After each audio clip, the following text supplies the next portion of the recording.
Hey W04, this is Ann Morphew. I'm going to do a quick share screen and take you through the next 2 weeks. Next week, you have an informative outline due, but that informative outline relates to week one's potentially, you don't have to choose that topic if you read the feedback, potentially to that local business, organization, or resource in your named local area that you say is beneficial, or your county, your city, your little local area, and you got to name it, would benefit if they had that. So you are going to research that named community, research the population that needs this, and you're going to research whatever that chosen topic is. The body of this speech is going to have three main benefits. The outline framework that we're using, you kind of got a gander at during Dropbox test, but now you want to use the correct outline for each of these three speeches because the blue notes differ. The demo speech and the persuasive speech will have outlines due on the same week. So it wouldn't hurt you to be figuring out what topics you care about or that you know how to do and you want to show us how to do when you show us a demonstration skill in 4 to 6 minutes and when you have unlimited time to motivate us to take a call to action. So let's look at the informative and what we're going to do with it. So this week is all about you and your efforts that you're going to put into understanding how you can lay out using our framework. Use the blue notes to make sure that every red element is captured so that we will get the message that your named community benefits from having or getting that particular business, organization, or resource. You've got some viewing to do. In fact, the library session is like 37 minutes. You can listen to it, but Heather Doncaster, one of our librarians, actually will show you how to navigate through a variety of online sources you could use for all three of your speeches. Specifically, you'll also have some downloads for that. If you'll look at the government, public opinion, and other sources, et al. Means and other, and download that, it's resources that I have gathered and curated, and a lot of my friends have referenced for you. Check that out because you don't just have to do a Google search for your sources. In our outline, you'll really want a variety of support. You've got to grab our hearts and our minds. Perhaps you know of Aristotle's ethos, logos, and pathos that will grab our hearts and our minds, and you can find a variety of sources in this support tools chart. It's also very important that you check out your sources and how to do the verbal citations and how to do the works cited that you'll need for this. How to Say Sites has another download, so really important. Check that out. Here is our informative outline, the Dropbox into which you'll put it, the rubric that will be what we're scoring, and some student examples of outlines and speeches. So really use all of the information here.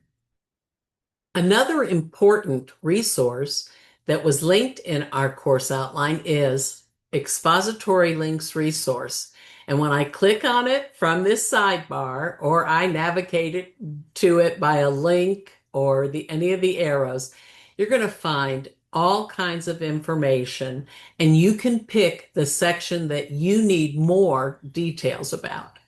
So if you needed more details about finding good sources, you can click on this bar or click on this link to open the actual document. And it will give you all kinds of information, including the tip about searching for government sites or educational sites or organizational sites like .org. Gave you some tips about AI, and there's a link to the database if you're using a scalable enterprise business like Walmart or maybe even Target. I don't know if they're international. There's a video on how to orally cite, do those verbal citations, and there's more information there. So check that out. One thing I want to do, because I'm doing a speech video on informative, is to click and find what's here. On this expository links resource page, it talks to you all about adding those layers, verbal protocol, the works cited, and it gives you the discussion board 4, which is one of our written grade information, and the DB response worksheet and Dropbox. Finally, if you click on informative speech, and so you know demo and persuasive are going to have the same thing, we have 2 student outlines that are exemplars, they're models. And we have all of these videos and a couple of PowerPoints so that you can see other student work that are good examples. Check out the exemplars. How do you brainstorm your topics? In brainstorming my topics, the first thing I do is use myself. Why did I think that House of Hope is an awesome organization and a necessary organization in Crossville, Cumberland County, Tennessee? I can write down a few things and brainstorm those ideas. And once I get all of those ideas, then maybe I can try AI. Perhaps you know that the large language model of AI, many different options are available. You've got Google Chrome's Gemini. You have Microsoft's Copilot. Maybe you know about ChatGPT, and that's what you like to use. My preference tends to be Claude AI, and I do even pay money to have that in the pro form. So what if I wanted to have a nail salon in Fentress County where they already have nail salons? I could say, what would be the benefits of Fentress County? Could put Jamestown, which is their main city, a small rural community getting another nail salon. I actually had a student do this. Nail and hair salons are all over the place, but she had reasons that she thought they needed one more. So let's see what Claude says. Large language models like to give you some general information, but I see one of the reasons my student had was that there could be more jobs. So they have local income, and so that's probably the tax money coming in, and jobs. She definitely wanted the money staying local angle in her brainstorm. Spending still stays inside of Ventress, including the local tax base. Reducing time was one of hers. Oh, this, she didn't mention competition, but that's a good idea. Informal social space, she did say that. She liked the environment. So, guys, do you see how after you've come up with your ideas, seeing if you've got any words or phrases from an AI large language model is a potential benefit. Now you can think of your 3 main points. Let's look at our outline.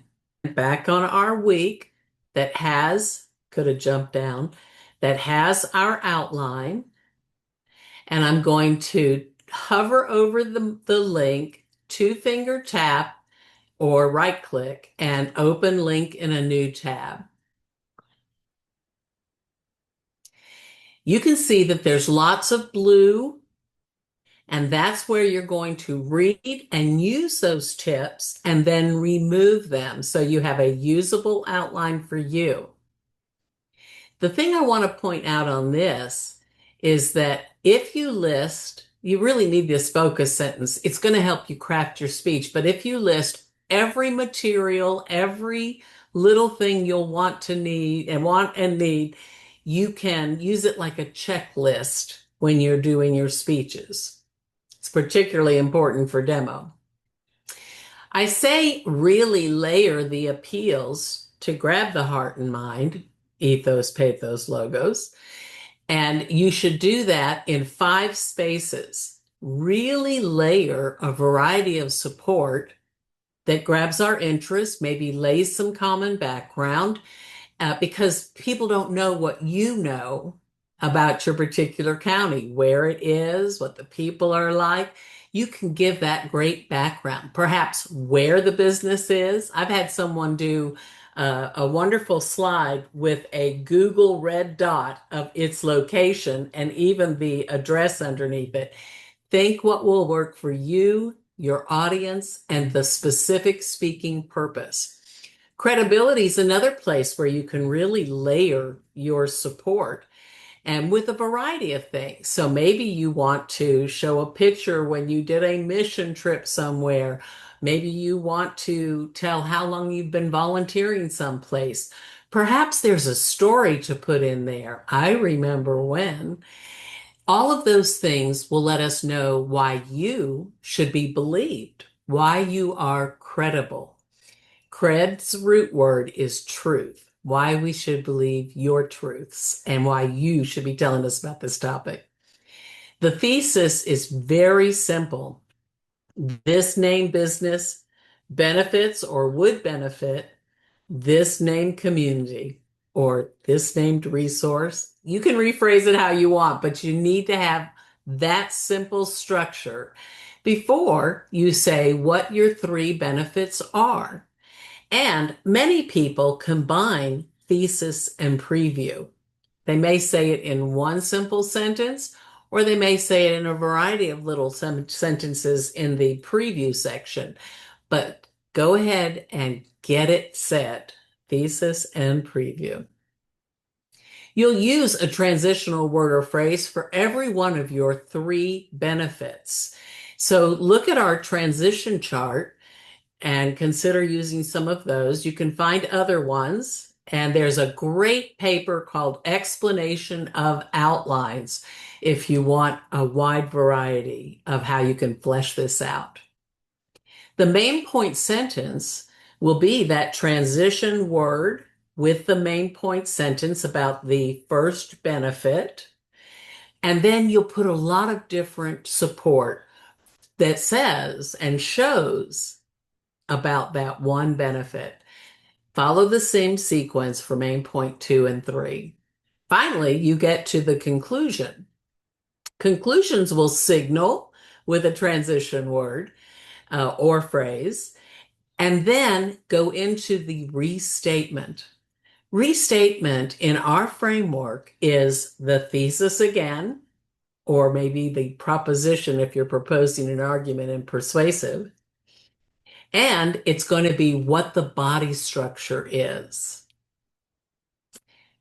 Sometimes someone has started something in their close or in their attention getter that they'll use in their closer and refer to for a very satisfying ending that we call a through line. Finally, works cited is worth 35% of your outline. That's because knowing how to make a bibliography, whether it's an MLA works cited or an APA references page, is a crucial collegiate skill. And there's apps for that. Check out CiteFast if you want to see that 15-minute video again on how to use it. And there's librarians. We have live widgets for our Learning Center and our librarians on our homepage. You can do this. Enjoy fleshing out this plan to capture your thoughts, Capture your variety of support that's going to appeal to your audience and reach your specific speaking purpose. You got this.